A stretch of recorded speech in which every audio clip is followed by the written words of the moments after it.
ഇനി അതിരപ്പള്ളിയിലേക്കാണ് പോകുന്നത്. അവിടെ വെറ്റിലപ്പാറയിൽ ജനവാസ മേഖലയിൽ പട്ടാപ്പകൽ ആന ഇറങ്ങി പരിഭ്രാന്തി സൃഷ്ടിക്കുന്ന പതിവ് കാഴ്ചയാവുകയാണ്.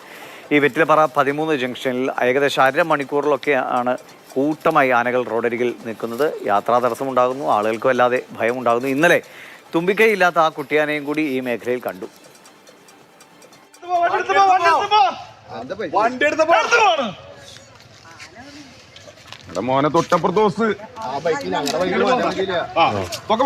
വെറ്റിലപ്പാറ ജംഗ്ഷനിൽ ഇന്നലെ വൈകുന്നേരം വന്ന കാട്ടാന അന്തർ സംസ്ഥാന പാതയായ ആനമല റോഡിൽ കുറച്ചു സമയം നിലയുറപ്പിച്ചു. തുടർന്ന് റോഡിലൂടെ സഞ്ചരിച്ച് ഫോറസ്റ്റ് സ്റ്റേഷന്റെ പുറകിൽ വന്ന തിരികെ വീണ്ടും എണ്ണപ്പനത്തോട്ടത്തിലേക്ക് കയറി. ഈ സമയം സ്കൂൾ കുട്ടികളും നാട്ടുകാരും വിനോദസഞ്ചാരികളുമടക്കം നിരവധി ആളുകളാണ് ഈ ഭാഗത്തുണ്ടായിരുന്നത്. വനപാലകരും വാച്ചർമാരും വന്ന് പടക്കം പൊട്ടിച്ച് ഓടിക്കാൻ ശ്രമിച്ചെങ്കിലും ആന പ്ലാന്റേഷൻ തോട്ടത്തിൽ തന്നെ നിലയുറപ്പിച്ചിരിക്കുകയാണ്.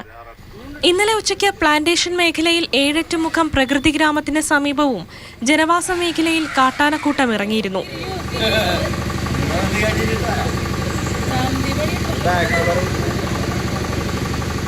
വൈകുന്നേരം തുമ്പൂർമൊഴി ഭാഗത്ത് ആനക്കുഞ്ഞടക്കം ആനക്കൂട്ടം അല്പനേരം ഗതാഗതം സ്തംഭിപ്പിച്ചു. തുമ്പിക്കൈയില്ലാത്ത കാട്ടാനക്കുഞ്ഞും തള്ളയാനയും ഇന്നലെ അതിരപ്പള്ളി റോഡിലെത്തി.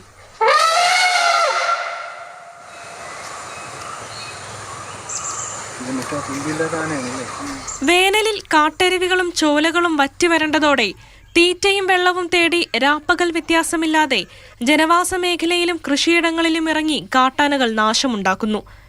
ആനകൾ ഇറങ്ങുന്നത് തടയാൻ പുഴയുടെ അരികിലൂടെ തുമ്പൂർമൊഴി മുതൽ അതിരപ്പള്ളി വരെയുള്ള ഭാഗങ്ങളിൽ സൗരോർജ്ജ വൈദ്യുതി വേലി സ്ഥാപിക്കാൻ പദ്ധതിയുണ്ട്.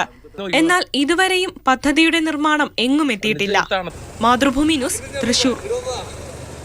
ലിഷോ ഉണ്ട് നമുക്കൊപ്പം. ലിഷോ, ഇപ്പോൾ ഈ ദൃശ്യങ്ങൾ കാണുമ്പോൾ ആളുകളുടെ ബുദ്ധിമുട്ടുകൾ ഒരു വശത്ത് നിൽക്കുമ്പോൾ ആ തുമ്പിക്കൈയില്ലാത്ത ആനക്കുട്ടി ആരോഗ്യത്തോടെ ഇരിക്കുന്നു എന്ന ഒരു തരത്തിലൊരു സന്തോഷ വാർത്ത കൂടി അതിൻ്റെ ഒപ്പം ഉണ്ട്. പക്ഷേ ആനകളിങ്ങനെ കൂട്ടമായി ഇറങ്ങിയാൽ ആളുകൾ എന്ത് ചെയ്യുമെന്നതാണ്. എന്താണ് വനപാലകർ അവിടെ ചെയ്യുന്നത്? അവർക്ക് എന്തെങ്കിലും കാര്യങ്ങൾ ചെയ്യാൻ കഴിയുന്നുണ്ടോ? അവിടുത്തെ സാഹചര്യം എങ്ങനെയാണ്? ദിവിഷ, വനം വകുപ്പ് അവരുടെ ഭാഗത്തു നിന്നുള്ള നടപടികൾ, അതായത് ഈ സാധാരണഗതിയിൽ ചെയ്യാറുള്ള പെട്രോളിംഗ് ഉൾപ്പെടെയുള്ള കാര്യങ്ങളെല്ലാം തന്നെ ചെയ്യുന്നുണ്ട്. പക്ഷേ നമുക്കറിയാവുന്നതുപോലെ തന്നെ ഈ ഭാഗത്ത്, ഈ മേഖലയിൽ വലിയ തോതിൽ വന്യമൃഗങ്ങൾ നാട്ടിലേക്ക് ഇറങ്ങുന്ന സംഭവങ്ങളുണ്ട്. അതിൽ ഏറ്റവും പ്രധാനപ്പെട്ട കാര്യം എന്ന് പറയുന്നത് ഈ പുഴ കടന്ന്, കാട്ടിൽ നിന്ന് പുഴ കടന്ന്, ചാലക്കുടി പുഴ കടന്ന് അതിരപ്പള്ളിയിലെ ജനവാസ മേഖലകളിലേക്ക് ഈ ആനക്കൂട്ടവും അതുപോലെ തന്നെ മറ്റ് വന്യമൃഗങ്ങളും എല്ലാം തന്നെ എത്തുന്നതാണ് അവിടുത്തെ ഒരു രീതി എന്ന് പറയുന്നത്. അതിനാകെയുള്ള ഒരു പ്രതിവിധി എന്ന് പറയുന്നത് നേരത്തെ സൂചിപ്പിച്ച പോലെ തന്നെ ഫെൻസിങ് കൃത്യമായി ഇടുക എന്നുള്ളതാണ്. അതിന് നേരത്തെ സർക്കാർ തലത്തിൽ ഒരു തീരുമാനമൊക്കെ എടുത്തതാണ്. അവിടുത്തെ ആളുകൾക്കെല്ലാം തന്നെ ഉറപ്പൊക്കെ നൽകിയതാണ്. ഒരു വർഷം പിന്നിട്ടു അങ്ങനെ ഒരു ഉറപ്പ് നൽകിയിട്ട് ഇതുവരേക്കും അവിടെ ഒരു കുറ്റി പോലും സ്ഥാപിച്ചിട്ടില്ല എന്നുള്ളതാണ് മറ്റൊരു പ്രധാനപ്പെട്ട കാര്യം.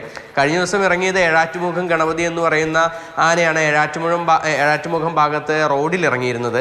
കൂടാതെ മറ്റ് കാട്ടാനക്കൂട്ടങ്ങളും എല്ലാം തന്നെ ഒരേ ദിവസം തന്നെ 3 ഇടത്താണ് കഴിഞ്ഞ ദിവസം കാട്ടാനകൾ ഇറങ്ങിയത്. അതിനിടയിലൂടെയാണ് നമ്മൾ ആ കണ്ട ദൃശ്യങ്ങൾ, തുമ്പിക്കൈയില്ലാത്ത ആനക്കുട്ടിയും അമ്മയും അതിനോടൊപ്പം മറ്റൊരു ആനയെയും കണ്ടത്. എന്തായാലും ഇത്രയേറെ പരിഭ്രാന്തി സൃഷ്ടിക്കുന്ന ഒരു കാര്യങ്ങൾക്കിടയിൽ ആ ഒരു കാഴ്ച എന്തായാലും അവിടുത്തെ ആളുകൾക്കും അതുപോലെ തന്നെ നമുക്കെല്ലാം തന്നെ ഒരു സന്തോഷം നൽകുന്ന ഒരു കാര്യമാണെങ്കിൽ പോലും അവിടുത്തെ ആളുകളുടെ ആശങ്കയിൽ യാതൊരു കുറവുമില്ല. കാരണം ഒരു ഭാഗത്ത് ഒരു ആശ്വാസം ഉണ്ടെങ്കിലും ഈ ആനകൾ ഇങ്ങനെ കൂട്ടമായി ഇറങ്ങുന്നത് ആളുകളെ സംബന്ധിച്ച് വല്ലാത്ത ബുദ്ധിമുട്ടാണ്. അതിനൊരു പരിഹാരം എങ്ങനെയെന്നതും വലിയ പ്രശ്നം തന്നെയാണ്. ശരി ലിഷ.